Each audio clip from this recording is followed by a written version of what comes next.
And this is just 1095 steel, and I like working with it. That's hot. Don't do that.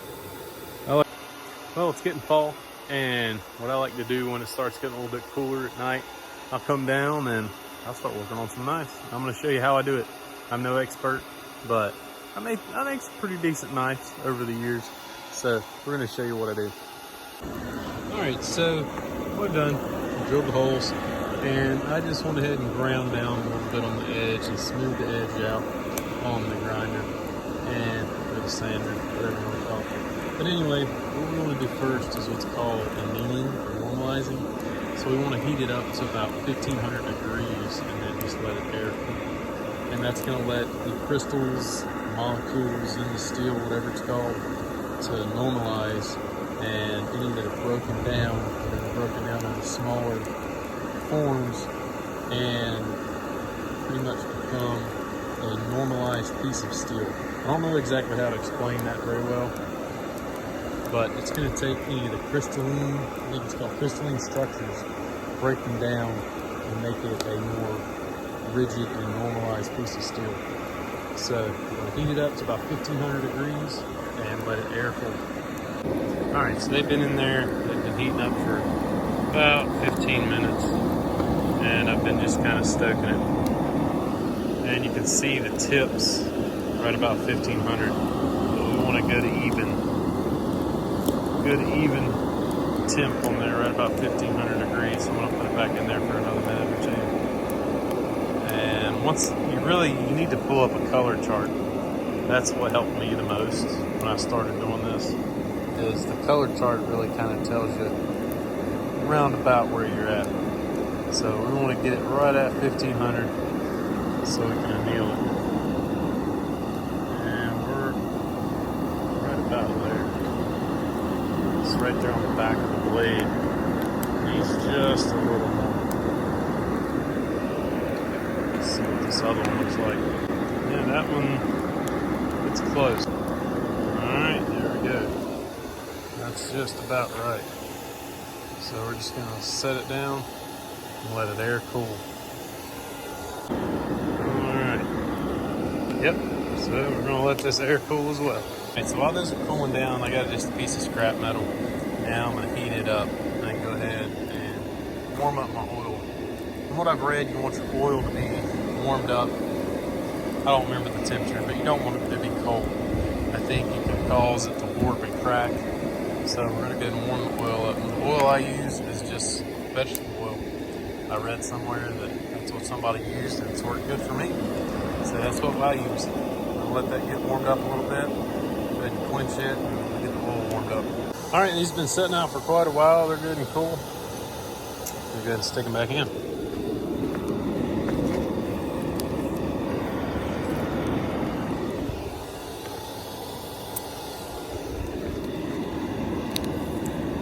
I'm going to go ahead and get something to some little oil can. It's the only metal thing I can find. For some reason, I don't have any metal cans anymore. It's like a thing of the past. But I'm going to go ahead and find a piece of sheet metal. So if this catches on fire, I can just cover it up. You got to get it heated up to right around 15 to 1600 degrees. I like to go just a tad bit past where I know it's really good and hot, because you're going to lose a little bit of heat going from the fire to the oil. So I like to get it just a touch past where I know it's definitely there, maybe just a little past. And I'm going to stick it in, let it quench for a few seconds, and then pull it out, and then we'll check it with the file. Alright, so this one right here is in a good hot spot. You can see it's right there, but it ain't quite even. We got to get it even all the way across. So we'll move that wood around a little bit. Try to make sure we're good and hot. Just got to get a good even heat all the way through the blade. Pull this one out. Man, I've got to get me some tongs. And that one right there, you can see it's still got a few dead spots. So it's still not quite there. I got to get some of these coals in here. Oh, it's hot. Some of these coals in here in the center. Check this one again. That's about perfect. Got a good even color all the way through. I'm gonna give it just another second and then we're gonna quench it. All right, got it there.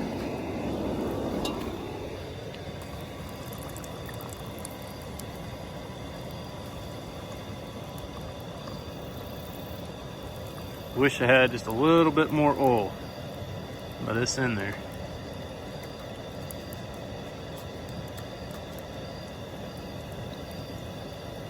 All right, and there we go.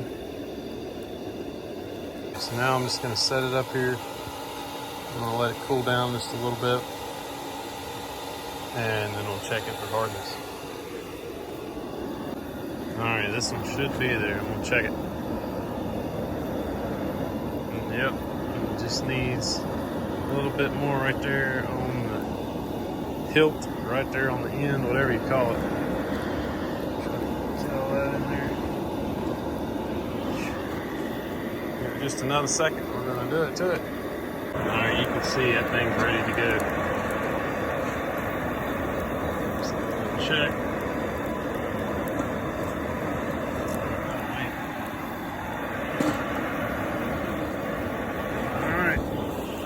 Yeah.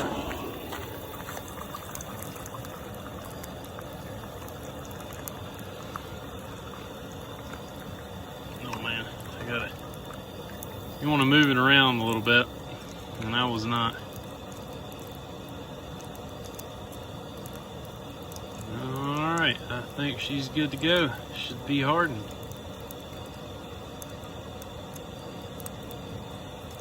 All right, same thing. We're gonna let her cool down for a minute, and we're gonna check them out and see what they're doing.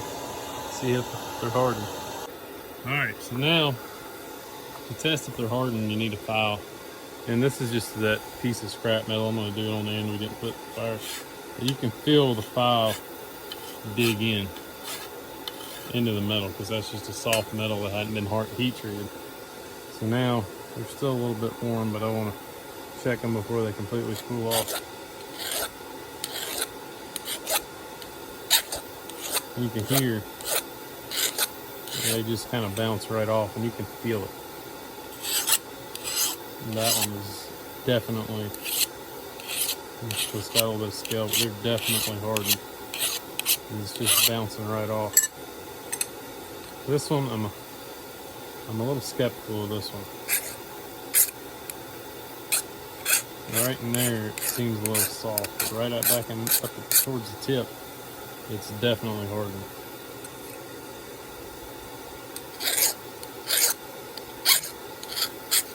Yeah, I'm gonna say that's definitely good. That file's just bouncing right off. I guess there's a little burr or something right there, but now it's bouncing right off. So we're good to go. And this is just 1095 steel, and I like working with it. That's hot. Don't do that. I like working with it a lot better. I've used D2. D2 makes a really good knife. It stays sharp longer. It's really hard to sharpen. And the 1095 is a lot easier to work with.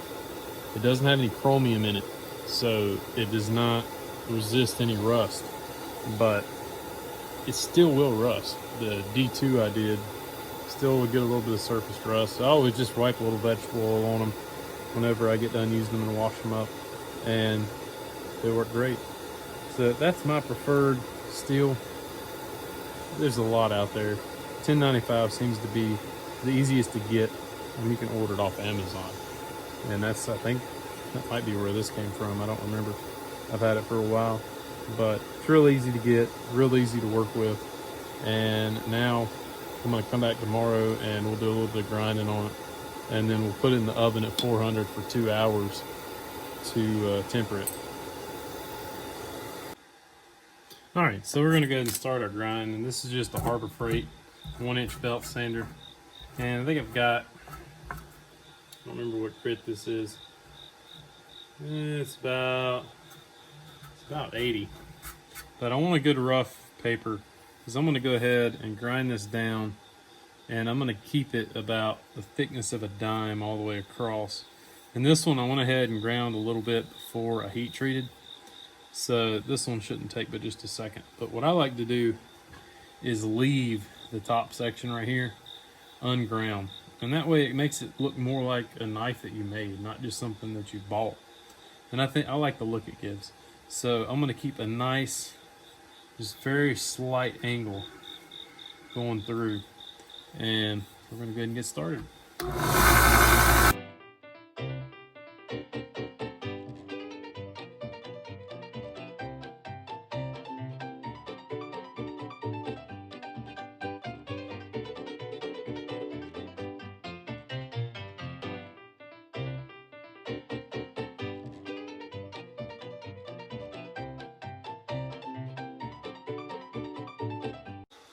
All right, so now we've got a nice even grind on both sides, and it's really hard. It takes a lot of time and practice to get a good even angle all the way through the blade. And this one's not perfect. It's got, you can see a little bit right in here, I got a little steep, but that's okay. I'll touch it up. I'm gonna go ahead and temper these and stick them in the oven in the morning at 400 for 2 hours. But I wanted to go ahead and get the thickness. It's really hard to see the thickness. It's right about the thickness of a dime. You want a good even thickness and a good even grind on both sides. So I'm pretty happy with it. So this is what your knife looks like, or your blade, after heat treated. It's got that dark blue color to it. And what we're gonna do, I'm gonna leave the back right here where it looks kind of like it's an older antique knife or a forged knife. Now what I'm gonna do, I'm gonna take this wire brush right here, and it just goes on a grinder.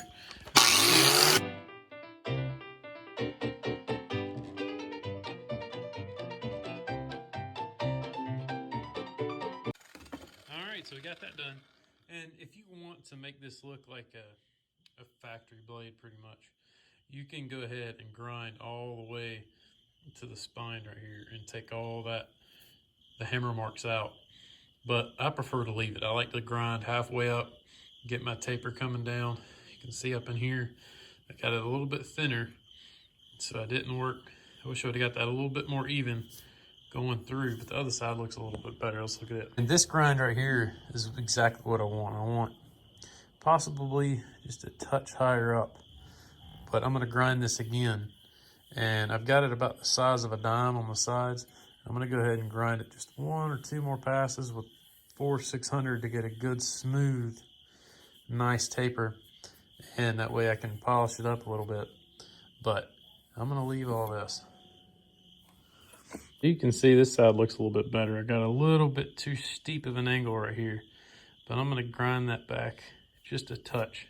Still pretty hot, but it doesn't look very good right now. But once you know, this is 1095, so you have to put a coat of some type of oil, vegetable oil, mineral oil on here after you wash it, just to keep any surface rust from happening. But once you put a little bit of vegetable oil on that, or mineral oil, it looks a whole lot better. And I really like the way it looks, but you know, that's a personal preference. You can grind it all out, do whatever you want. So now it's time to go ahead and put the handles on. And I've got some mesquite scales that I made here, just chopped them on the bandsaw, split them, and went ahead and drilled the holes. I've got them marked right and left side. Looking at the knife this way, that way it'll be easier to put together. So what I'm gonna do is I've got some rubbing alcohol on a towel here, and we're just gonna wipe this thing down real good. Get any oils, or shouldn't be any oils on there, but just get it good and clean so I know it'll stick good. All right, so I went ahead one time and fitted everything together, and I've got my little 3/16 brass rods fitted in here and make sure everything's lined up, and I'm gonna take it apart and just lay it over just like it goes. So that way, once I get the epoxy on, I can go ahead and get it put together quick, because it's 5-minute clear epoxy. So I'm gonna go ahead and get some of that mixed up. Probably a little mixing cup. This is for mixing, actually for mixing the epoxy for rod building. And I'm gonna mix it up probably about halfway. I can't even read. I can't read what the cup says. About half that much. I thought I was gonna need, but I think we'll be able to do it with this. What I'm gonna do, I've got a little brush, and I'm gonna go ahead and just brush on nice even coat on all the surfaces. And I'll take, if I have any run out or any excess, that's fine. I'll just take some rubbing alcohol and clean off all the excess. And most of it we'll just be able to grind off whenever we shape the handle. So it won't be a big deal. I'm just gonna get all the surfaces coated. I'm gonna do one side at a time. I'm gonna go ahead here and do the left side.